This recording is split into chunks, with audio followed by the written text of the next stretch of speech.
La persévérance. La persévérance, c'est l'action de persévérer, c'est-à-dire demeurer ferme et constant dans un sentiment, une résolution, ou durer longtemps en dépit de tout. Au vu de cette définition, autant être clair, la persévérance n'est clairement pas à la mode dans notre culture du divertissement et de l'immédiateté qui va à 1000 à l'heure. Et malheureusement, elle n'est guère populaire dans l'Église. Pourtant, elle est une vertu clé du disciple de Jésus-Christ. Dans Hébreux 10, verset 36, on peut lire « Oui, vous avez besoin de persévérance pour accomplir la volonté de Dieu et obtenir ainsi ce qui vous est promis. » Ou dans Romains 8, verset 25, « Mais nous qui espérons ce que nous ne voyons pas, nous l'attendons avec persévérance. » Dans la Bible, la notion de persévérance est partout et illustrée dans de nombreux récits. Abraham, Jacob, Joseph, Moïse, David, etc., etc. Parce que qui dit foi, dit persévérance. Nous oublions trop souvent cette notion fondamentale que la foi est indispensable à notre marche quotidienne avec Christ et que le principe même de la foi, c'est croire sans voir encore la chose être. Dans une certaine période de ma vie, le Saint-Esprit me renvoyait sans cesse vers Romains 8, verset 24, et cette partie. « Or, l'espérance qu'on voit n'est plus espérance. Ce qu'on voit, peut-on l'espérer encore ?» Et je ne comprenais pas pourquoi Dieu me renvoyait sans cesse dans ce passage. Au bout d'un certain nombre de fois, j'ai un peu râlé et dit à Dieu « Oui, bon, je connais le verset, pourquoi encore celui-ci ?» Et c'est là que j'ai été frappée. J'ai réalisé combien cette évidence intellectuelle, je ne la vivais absolument pas. La mise en pratique, les amis, la mise en pratique. Nous sommes si aveugles sur nous-mêmes. Alors, qu'est-ce que mes yeux ont vu et qu'ils ne voyaient pas avant ? Ils ont vu que je vivais pour avoir des réponses, pour être sûre. J'avais besoin de me rassurer, que je n'étais pas folle. Alors je voulais tout de suite voir, savoir. Le Seigneur m'invitait tout simplement au lâcher-prise. Que le principe de la foi, c'est de croire sans voir, mais d'être convaincu et s'attendre patiemment à la manifestation. Ma seule part, c'est persévérer. Ces dernières années, je me suis souvent demandé comment Dieu avait fait pour m'amener jusqu'ici, dans une bonne partie de ce qu'il m'avait promis. Comment se fait-il que tout n'ait pas sombré, mon mariage, ma vie, que j'habite là exactement où il m'avait dit des années auparavant, que des projets de longue date soient enfin en train de se réaliser, que je vive enfin certaines aspirations profondes qu'il m'avait données depuis longtemps, que je sois en train d'oser telle ou telle chose qui m'était totalement impossible avant. Comment il avait fait ? Parce que vous ne savez sûrement pas, mais moi, je sais comment j'étais.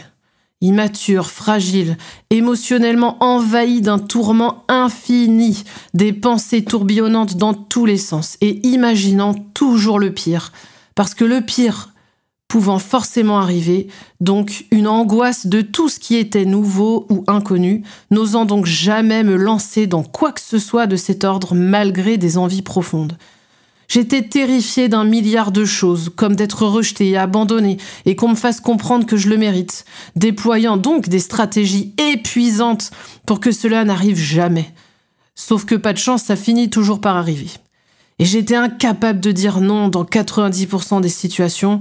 J'étais dépendante d'autrui pour savoir ce que je valais ou pour me rassurer dans mes choix, incapable d'affirmer mes convictions dans le doute constant, me remettant sans cesse en question, mettant toujours l'autre au-dessus de moi comme meilleur, sachant mieux, et dénigrant ainsi toujours mes avis comme sûrement pas si clean que ça.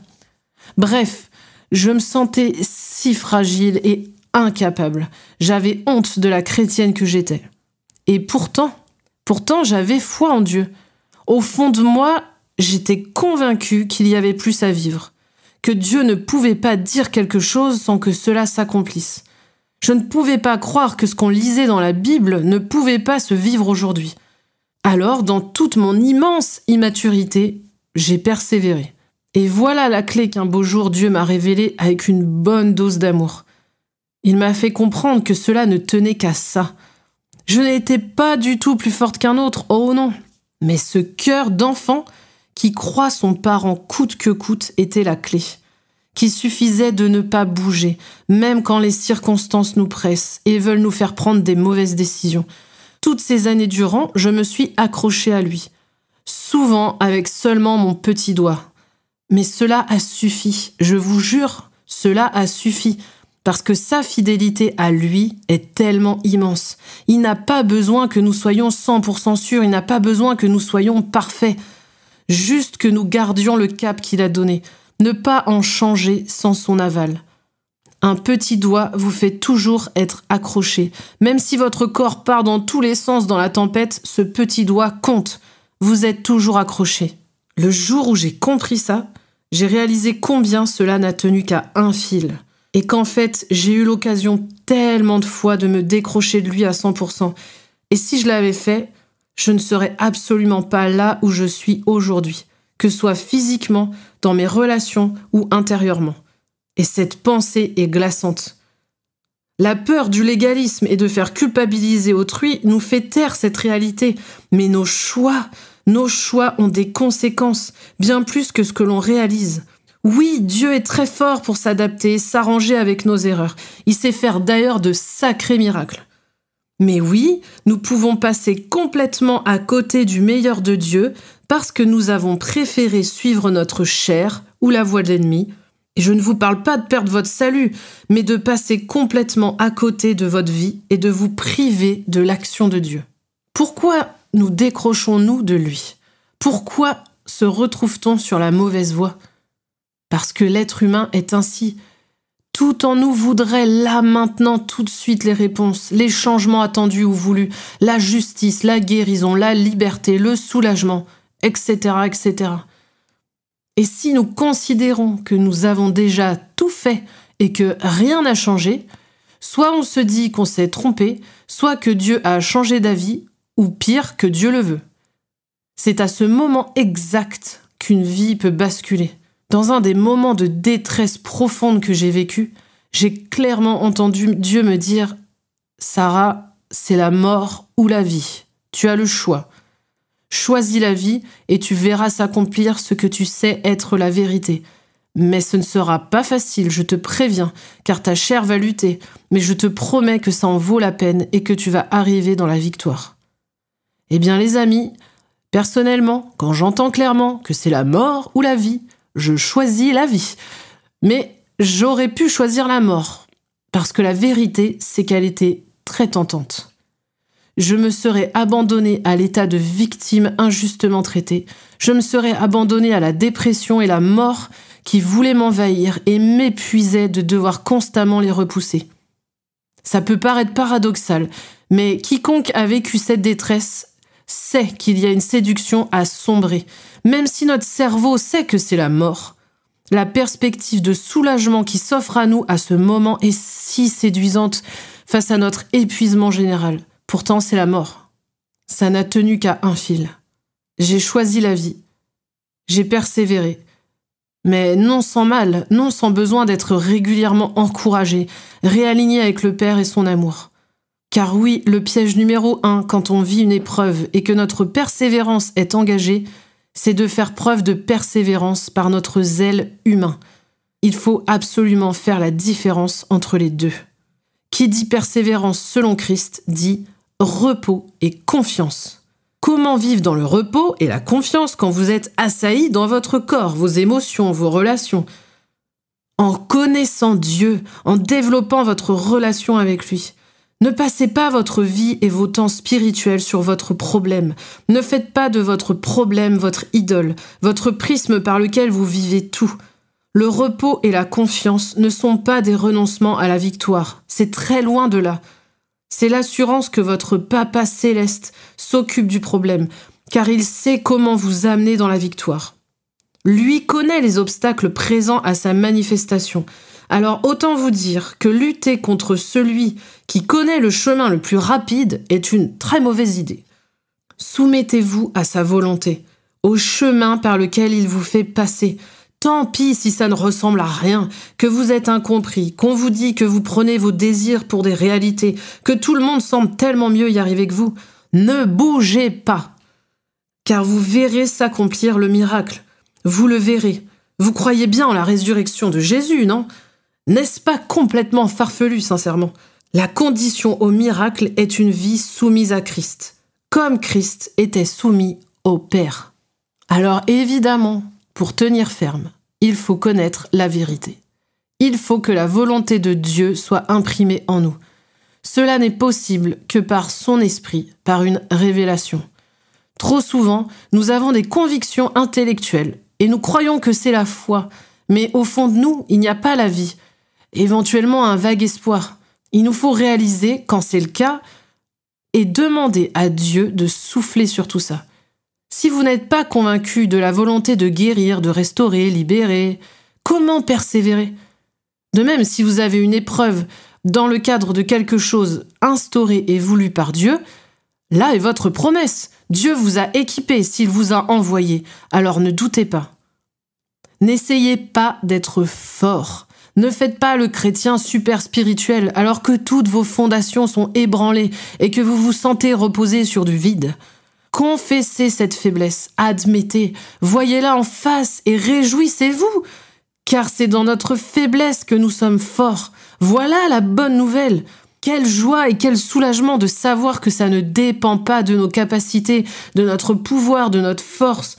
Il suffit de dire oui à Dieu chaque jour et de s'attendre à lui. Comme le disait mon cher petit frère il n'y a pas longtemps, la vie avec Jésus, c'est cheater. Ça veut dire c'est tricher. Et oui, c'est tellement meilleur que tout. C'est tellement la vraie liberté. Pas besoin de compter sur nous-mêmes, de performer quoi que ce soit. C'est lui qui va le faire. Devenez comme Paul, un prisonnier de Jésus-Christ. C'est-à-dire que vous le connaissez suffisamment pour savoir qu'il serait folie de reprendre les rênes de votre vie et que donc vous ne pouvez plus bouger sans que vous ne le voyiez bouger. Alors si Dieu vous a dit de rester, restez. S'il vous a dit d'avancer, avancez. Et sur ce chemin où l'ennemi cherchera à vous faire douter, à vous décourager, ne bougez surtout pas et replacez-vous constamment en votre Père. Son esprit demeure en vous et vous, vous demeurez en Christ. Tant que vous demeurez en lui, vous ne craignez rien. Ne laissez pas votre chair vous diriger et vous faire prendre des décisions qui vous couperont du cep et vous priveront ainsi de sa victoire. Restez prisonnier de la grâce. Ce n'est pas de votre victoire qu'il s'agit, mais de la sienne, celle de la croix qui parle plus fort que tout. C'est sa justice, celle du royaume qui veut s'accomplir dans votre vie. Mon frère, ma sœur, fortifie-toi et prends courage. Ton Dieu est avec toi et il est pour toi. Si tu doutes, alors connais-le mieux. N'aie pas honte de réaliser que tu ne lui fais pas aussi confiance que l'idéal que tu t'es forgé. Cesse d'utiliser tes propres forces pour vivre. Découvre sa force en toi, dans l'abandon de tes propres voies, dans le renoncement à toi, dans cette croix que tu vas choisir de porter chaque jour. Tu vas pouvoir le suivre et le suivre, c'est activer chaque jour un peu plus la vie qu'il est en toi. Et c'est cette vie qui produit le miracle. Et si tu réalises que par le passé tu t'es trompé, que tu as cédé à la tentation d'un autre chemin que celui de Christ, n'aie pas honte et peur d'affronter cela. Au contraire, ton Père t'aime et il t'attend. Vis cette repentance qui va te libérer et t'amener sur un chemin nouveau. Tout ne pourra peut-être pas être réparé dans cette vie terrestre, mais tu pourras vivre le futur tout autrement. Et de tes erreurs, Dieu pourra t'amener à bénir d'autres pour leur éviter le même travers. Ne te prive surtout pas, par refus d'admettre que ça aurait pu être autrement. Ne te prive surtout pas de la puissance de la grâce qui transforme et fait goûter une vie tellement plus abondante. Oui, nous n'avons qu'à persévérer. Ne jamais entraver l'action de Dieu, ne jamais prendre de décision sans lui, tenir fermement. Et on ne le dira jamais assez, une grande clé pour persévérer est connaître l'amour du Père pour nous. Regardez ces versets de Romains, chapitre 5, versets 3 à 5. Bien plus, nous nous glorifions même des afflictions, sachant que l'affliction produit la persévérance, la victoire dans l'épreuve, et cette victoire, l'espérance. Or, l'espérance ne trompe point, parce que l'amour de Dieu est répandu dans nos cœurs par le Saint-Esprit qui nous a été donné. C'est l'amour de Dieu dans nos cœurs, la conviction qu'il nous aime, qui nous aidera à ne pas flancher. Qu'importe ce que mes yeux voient ou mes oreilles entendent, mon papa m'aime. Je ne croirai que ce que lui dit. Et si je n'y arrive pas, alors je me réfugierai dans ses bras et je le laisserai me murmurer ses paroles d'amour et de vie pour qu'elles se gravent plus profondément en moi. Gloire à celui qui peut bien plus que tout ce que ce monde n'aura jamais à nous offrir. J'espère que ce message vous aura encouragé, vous aura fortifié et que vous aurez senti l'invitation du Père à recevoir ses paroles de vie, à recevoir son amour, à vous redonner de l'espérance, à voir l'horizon autrement. Et en attendant, je vous dis à bientôt sur Il était une fois podcast.